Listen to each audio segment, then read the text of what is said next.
Brought to you by TechnoSpark 20 series smartphones. I'm superhuman.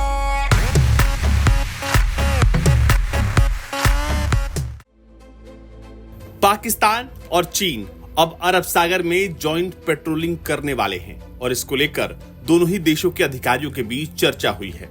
Pakistan के नौसेना प्रमुख एडमिरल नवीद अशरफ ने किंग दाओ में पीपुल्स लिबरेशन आर्मी नेवी के मुख्यालय का दौरा किया है। इस दौरान चीनी नौसेना के कमांडर एडमिरल हु झोंगमिंग के साथ उनकी बातचीत हुई। यात्रा के दौरान दोनों समकक्षों ने द्विपक्षीय नौसैनिक सहयोग और क्षेत्रीय समुद्री सुरक्षा पर चर्चा की है। एडमिरल अशरफ ने समुद्री सुरक्षा गश्ती के माध्यम से क्षेत्रीय समुद्री शांति और स्थिरता के लिए पाकिस्तानी नौसेना की प्रतिबद्धता की बात की और कहा कि दोनों अधिकारी अरब सागर में जॉइंट पेट्रोलिंग पर सहमति बना रहे हैं। एडमिरल झोंगमिंग ने क्षेत्र में संयुक्त समुद्री सुरक्षा प्रयासों में पाकिस्तानी नौसेना की भूमिका की सराहना की और मजबूत द्विपक्षीय समुद्री सहयोग के महत्व पर जोर दिया। लेकिन इन बातों का अर्थ क्या है? इन बातों का अर्थ यह है कि अरब सागर में अब पाकिस्तान के साथ साथ चीनी युद्धपोत भी अब भारतीय नौसेना के ठीक सामने होंगे।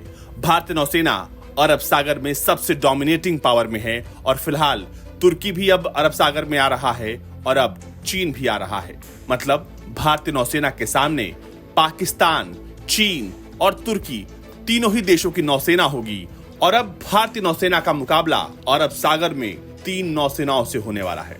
पाकिस्तान के नौसेना प्रमुख एडमिरल नवीद अशरफ हंगोर क्लास की पहली पनडुब्बी की लॉन्चिंग सेरेमनी में शामिल होने के लिए चीन पहुंचे थे। इस दौरान उन्होंने हंगोर पनडुब्बी की खासियत को समझा और चीन के साथ और नजदीकी से काम करने पर जोर दिया। पाकिस्तानी नौसेना प्रमुख एडमिरल नवीद अशरफ और चीनी नौसेना प्रमुख एडमिरल हु झोंगमिंग ने अरब सागर में जॉइंट पेट्रोलिंग पर सहमति जताई है।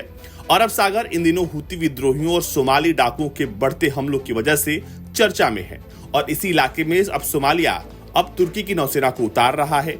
साथ ही साथ अमेरिका पूरे कोलिशन के साथ अब अरब सागर नहीं बल्कि लाल सागर में हुतियों के खिलाफ मोर्चा ले रहा है। लेकिन अरब सागर में सबसे डोमिनेंट है भारतीय नौसेना। लेकिन इस पूरे इलाके में अब 3 देशों की नौसेनाएं होंगी, यानी भारतीय नौसेना के लिए चुनौती इस पूरे इलाके में बढ़ने वाली है। इस मुलाकात में न केवल अरब सागर पर बात हुई बल्कि अरब सागर में भारतीय नौसेना की बढ़ती भूमिका को लेकर भी चीन आशंकित है। उनका कहना है कि यही कारण है कि पाकिस्तान के साथ अब वो समुद्री गश्त लगाने को तैयार हुआ है क्योंकि सामने भारत खड़ा है। जियो न्यूज की खबर के अनुसार Wuchang ship building industry group के शुआंग गलीग बेस पर आयोजित जलावतरण समारोह में पाकिस्तानी नौसेना के प्रमुख एडमिरल नवीद अशरफ ने भाग लिया और अब दोनों देशों ने कई समझौते किए हैं और समझौते के तहत 8 अत्याधुनिक उन्नत पनडुब्बियां चीन पाकिस्तान को देगा। ये वही पनडुब्बियां हैं जो चलते चलते कभी भी बंद हो सकती है क्योंकि चीनी सामान की कोई गारंटी पूरी दुनिया में दे ही नहीं सकता। फिलहाल पाकिस्तान खुश है क्योंकि चीन उसे पनडुब्बियां दे रहा है, लेकिन ये पनडुब्बियां उसके लिए सिर्फ एक ट्रायल है। चीन चाहता है कि उसके रक्षा सामान को दुनिया भर के ऐसे देश इस्तेमाल करें जहां वो आसानी से उन्हें बेच सकता है और पाकिस्तान उनमें से एक है। पाकिस्तान के पास कोई विकल्प नहीं है क्योंकि पाकिस्तान ऑलरेडी चीन के कर्ज में है और ऐसे में अब वो चीनी कबाड़ रक्षा सामान को खरीद रहा है और ये पनडुब्बियां उसी का हिस्सा है। ब्यूरो रिपोर्ट, भारत तक।